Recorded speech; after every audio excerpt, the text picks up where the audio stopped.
To suggest that there are two sides to this story is utterly perverse. To suggest that Israel is simply defending itself is an obscenity, and shame on anyone, on any so-called world leader, wherever they are, if they repeat such an obscenity. The truth is that the international community has seen what has happened to the Palestinian people in full sight and in full view, and they have stepped back and allowed this to happen. So to the UN Security Council, to the entire apparatus of the international community, let me say this, that we see you. Your people and your population see you.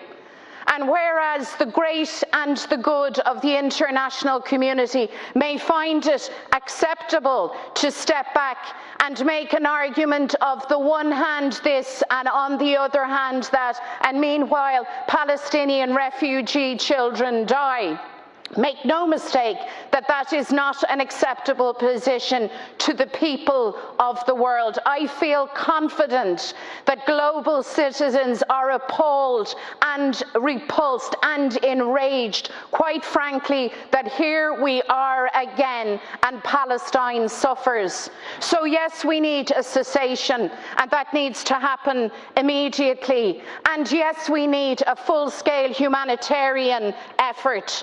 But above all else, let's be clear, we need justice. We need the rule of law to prevail. We need Palestinian self-determination. We need the state of Israel to be finally called out for what it is, a racist apartheid regime.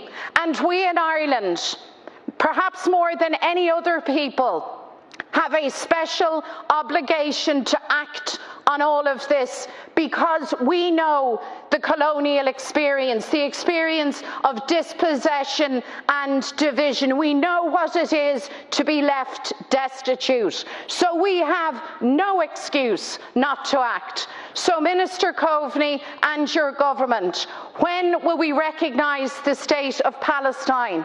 That has been agreed in this Parliament years ago. When will we see the occupied territories legislation advanced? And when will we finally insist loudly, clearly and consistently that the law be respected and that Palestinian lives matter?